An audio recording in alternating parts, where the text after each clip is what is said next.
మా ఎండి గారు, civil supply corporation MD గారు, అలాగే జాయింట్ కలెక్టర్ గారి ఆదేశాల మేరకు ఇక్కడ మనకు రెడ్ గ్రామ్ కానీ పామాయిల్ కానీ కొన్ని ప్యాకెట్స్లో వేయమెంట్ తక్కువ ఉందనేది అడ్వర్స్ న్యూస్ వచ్చాయి. దానిపైన ఒకసారి మళ్ళీ చెక్ చేసుకుంటున్నాము. అలా వేయమెంట్ ఎట్లా తక్కువ ఉందా లేదా అని శాంపుల్గా తీసుకొని వెయిట్ చెక్ చేస్తున్నాము. ఆ రిపోర్ట్ తీసి మేము మా గౌరవ ఎండి గారికి సబ్మిట్ చేస్తాం.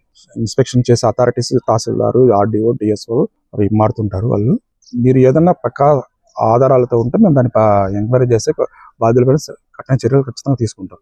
ఆల్రెడీ మీ వరకు సమాచారం కూడా వచ్చింది. ఏ సమాచారం వచ్చింది? అది ఆల్రెడీ 40 ప్యాకెట్లు జొన్నలు పోయాయి. ఎక్కడ మాకే కంప్లైంట్ రాలేదు. కంప్లైంట్ ఏం రాలేదు. గోడౌన్ నుండి మిస్ అయ్యింది.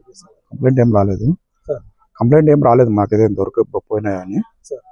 కంప్లైంట్ అయితే ఖచ్చితంగా ఇప్పుడు కొన్ని కంప్లైంట్ వచ్చాయి మా మీద. ఇక్కడ సీజ్డ్ స్టాక్ రొటేషన్ చేస్తాం అనేది కొంతమంది కంప్లైంట్ చేస్తారు. కానీ దాని మీద ఎంక్వైరీ చేస్తాము. మళ్ళీ సీజ్డ్ స్టాక్ మనము రొటేషన్ చేస్తాం. అట్లా పెట్టాం. అది వచ్చే first come first out basis మీద చేస్తాం. అది కొందరు అది మనం మీ తప్పుదారి పట్టిస్తాను అనుకుంటున్నారు, కానీ అది కాదు. యాక్చువల్గా మనం ఎంక్వైరీ చేసినప్పుడు అది రొటేషన్ అవుతుంది. సీజ్డ్ స్టాక్ బదులు కొత్త స్టాక్ వస్తుంది. ఆ సీజ్ స్టాక్ చెడిపోకుండా మనము అది పీడిఎస్కి డిస్ట్రిబ్యూట్ చేద్దాము. ఆ మట్టుకు ఆ స్టాక్ అక్కడ పెడతాము. మిగతా అది అలాగే ఉంటుంది. టోటల్గా మనకు టాలీ కావాలి.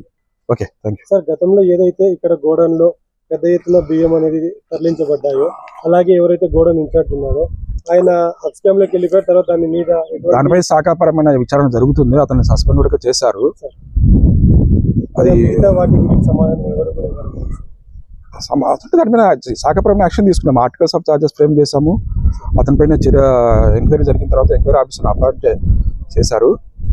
చేసిన తర్వాత అతని రిపోర్ట్ని బట్టి శాఖాపరంగా ఇది చట్టపరంగా జరిగే పని.